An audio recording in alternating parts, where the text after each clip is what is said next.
नमस्कार, Ashwini Rana, founder voice of banking. बात करेंगे कि बैंकों में यदि किसी भी अधिकारी से कुछ गलती हो जाए, मैनेजर से हो जाए, क्लर्क से हो जाए, तो उसकी जिम्मेवारी तुरंत फिक्स की जाती है।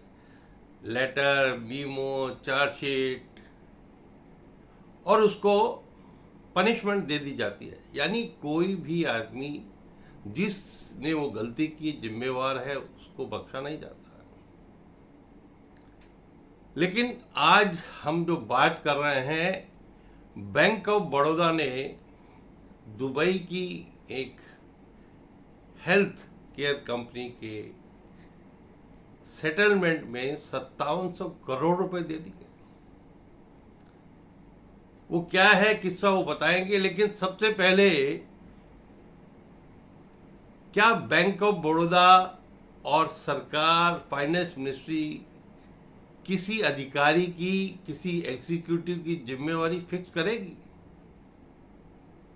या उससे ये जो पैसा दिया गया वो रिकवरी करेगी? क्योंकि अधिकारियों से, मैनेजर से, सीनियर मैनेजर से उनको डिसमिसल कर दिया जाता है, उनके टर्मिनल बेनिफिट से पैसे काट लिए जाते हैं।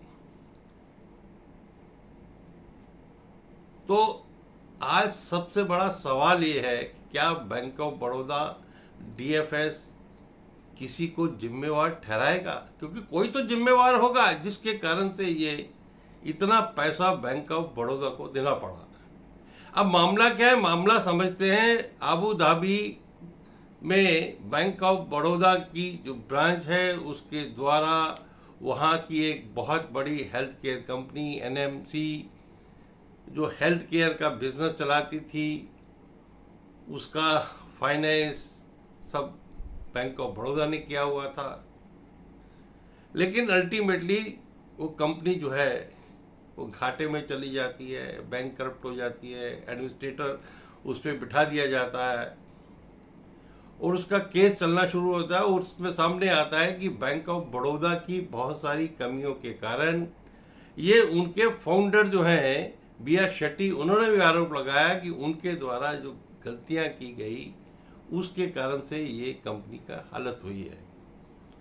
तो वो एडमिनिस्ट्रेटर जो है उसके द्वारा अबू धाबी में, लंदन में केस चलते हैं। केस चल रहा है 2020 से।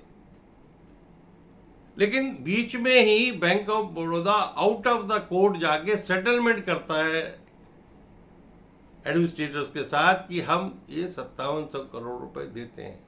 यानी खेल इससे बड़ा था। अगर कोर्ट की जजमेंट आती तो इससे बड़ी आती, ज्यादा पैसा बैंक ऑफ बड़ौदा को देना पड़ता। इसलिए उन्होंने आउट ऑफ द कोर्ट जाके ये सेटलमेंट कर लिया।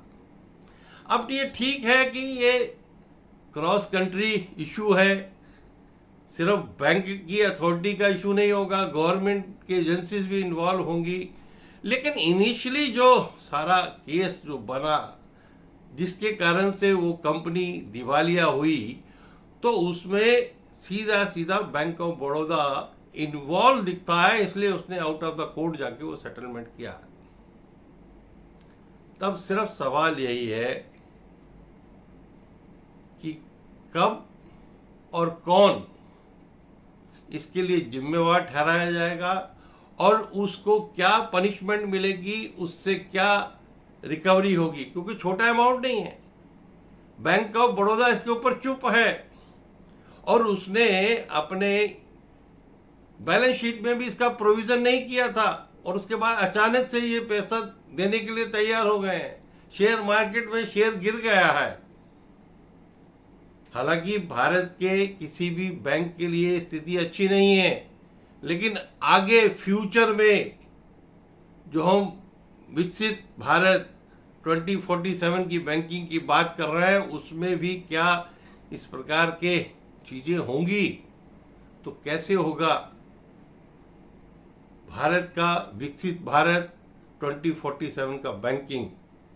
तो आज इस केस से सबक लेते हुए इसके लिए जिम्मेवारी ठहराना, जिम्मेवार को दोषी ठहराना और उसके ऊपर कार्रवाई होना, ये अगर नहीं होगा तो बाकी मामलों में भी जो टॉप एग्जीक्यूटिव्स है वो खेल करेंगे और चले जाएंगे और अपने हाथ झाड़ कर, लेकिन पिसते रहेंगे नीचे के अधिकारी। वीडियो अच्छा लगा हो तो लाइक करें, शेयर करें, चैनल को भी सब्सक्राइब करें ताकि बहुत सारी और भी जानकारियां आप तक पहुंचाता रहूं। नमस्कार।